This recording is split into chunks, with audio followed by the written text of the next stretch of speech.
वाक्य भेद में वैसे दो प्रकार है। एक है अर्थ के आधार पर वाक्य भेद पहचानना और दूसरा है कि रचना के आधार पर वाक्य भेद पहचानना। अर्थ के आधार पर वाक्य भेद पहचानते वक्त ये देखना पड़ता है कि वो जो वाक्य लिखा गया है वो कौन से प्रकार में आ रहा है। जैसे आज्ञा दे रहा है क्या, कोई निषेध कर रहा है, नकार दे रहा है, कोई प्रश्न पूछ रहा है क्या, इस तरह से इच्छा कोई व्यक्त कर रहा है क्या, कोई संकेत संदेह है क्या उसमें, वो देखना पड़ता है। वो होता है अर्थ के आधार पर। लेकिन आज हम वो दूसरा जो प्रकार है रचना के आधार पर वो हम देख रहे हैं। इसके बाद मैं इसका अर्थ के आधार पर का वीडियो तैयार करूंगी, लेकिन पहले हम रचना के आधार पर का देखते हैं। तो रचना के आधार पर मतलब जो वाक्य लिखा गया है वो लिखते वक्त वो कौन से पद्धति में लिखा गया है, क्या पद्धति है उसकी वो वाक्य लिखने की, बस उसमें वो हमें पहचानना होता है उस इसमें कि वो कौन से भेद में वो वाक्य जा रहा है। तो इसका पहला जो प्रकार है वो है सरल वाक्य। सरल वाक्य में एक ही क्रिया होती है, मतलब इसमें जो भी वाक्य लिखा गया है उसमें एक से ज़्यादा वाक्य दिखाई नहीं देते। एक ही वाक्य होता है, सिंपल वाक्य होता है और वो सिर्फ एक क्रिया वहाँ पर दिखाई देगी, दो क्रिया नहीं देगी दिखाई देगी। तो ऐसा वाक्य मतलब सीधा लिख लेना है कि वो कौन सा वाक्य है, सरल वाक्य है, ऐसे लिख लेना है। फिर दूसरा जो प्रकार है वो है संयुक्त वाक्य। संयुक्त वाक्य में दो या दो से ज़्यादा ऐसे भी वाक्य हो सकते, लेकिन उनकी खासियत ये है कि उसमें क्रिया अगर दो या दो से ज़्यादा भी दिखाई दे रहे तो उसमें पहचानना ये है कि उसमें और, पण, परंतु, तथा, किंतु, लेकिन, इसलिए ऐसे शब्दों से वो अलग अलग जो वाक्य है दो या दो से ज़्यादा वो एक दूसरे के साथ जोड़े गए हैं।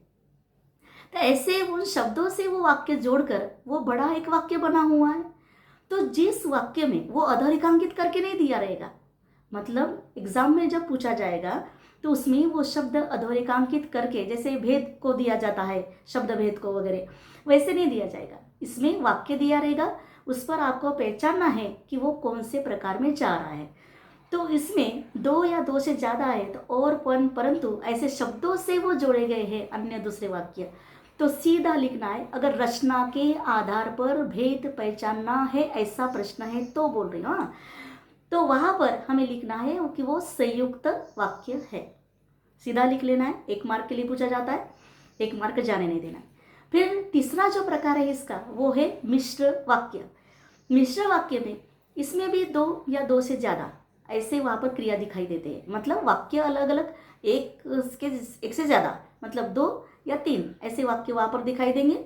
लेकिन इसमें किंतु, परंतु, तथा ऐसे शब्दों से जोड़े नहीं जाएंगे।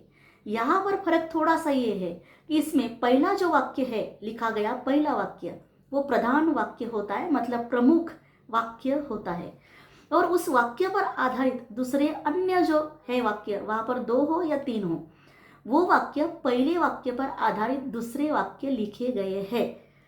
वो किसी और, पण, परंतु शब्दों से जोड़कर बड़े नहीं किए गए। वो वाक्य पहले वाक्य जो लिखा गया है उसी पर आधारित बने हुए दूसरे वाक्य।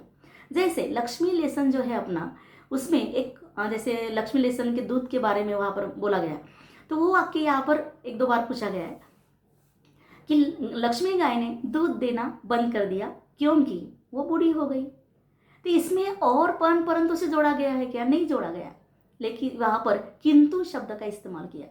किंतु, क्योंकि, वो ऐसे शब्द या फिर तो शब्द, ऐसे शब्दों से अगर वो वाक्य जोड़े गए लग रहे तो उसमें वो संयुक्त वाक्य हो सकता है। ऐसे नहीं कभी ये करना, क्योंकि इसमें वो वाक्य जैसे और शब्द की तरह वो जोड़े नहीं दिखाई देते। इसमें क्या दिखाई देता है कि एक महत्वपूर्ण जो वाक्य है उसी पर आधारित बनाए, क्योंकि लक्ष्मी लेसन दूध नहीं दे रही, क्यों नहीं दे रही, क्योंकि वो बूढ़ी हो गई, मतलब पहला वाक्य महत्वपूर्ण है और उस महत्वपूर्ण वाक्य से बना हुआ दूसरा गौण वाक्य है। गौण, पहला प्रमुख और दूसरा थोड़ा सा कम महत्वपूर्ण, मतलब गौण वाक्य। तो ऐसे वाक्य अगर है दिखाई दिए तो वहाँ पर सीधा लिख लेना है कि वो वाक्य कौन सा है, मिश्र वाक्य है। तो पहले हमने ये जो प्रकार है 3 वो कौन से देखे रचना के आधार पर, तो पहला सरल देखा, दूसरा संयुक्त देखा और तीसरा मिश्र देखा। तो सरल में हमने क्या देखा था कि वहाँ पर एक ही क्रिया होती है, फिर संयुक्त में क्या देखा, एक से ज़्यादा क्रियाएं हो सकती है लेकिन वो और पन परंतु ऐसे शब्दों से जोड़े गए हैं और ऐसे शब्द जोड़कर वाक्य जो है वो बड़ा बनाया गया है। और तीसरा हमने क्या देखा था मिश्र वाक्य में कि उसमें एक वाक्य प्रमुख वाक्य होता है और उस पर आधारित दूसरे उपप्रमुख मतलब गौण वाक्य होते और वो वाक्य एक दूसरे से मिलते जुलते मतलब एक वाक्य पर आधारित दूसरा वाक्य बना हुआ, ऐसे तो वो होते मिश्र वाक्य होते। ऐसे 3 प्रकार में ये जाता है। तो उसमें 1 मार्क के लिए एग्जाम में पूछा जाता है और ये आता ही है हर साल, कंपलसरी में है ये, तो 1 मार्क जाने नहीं देना है।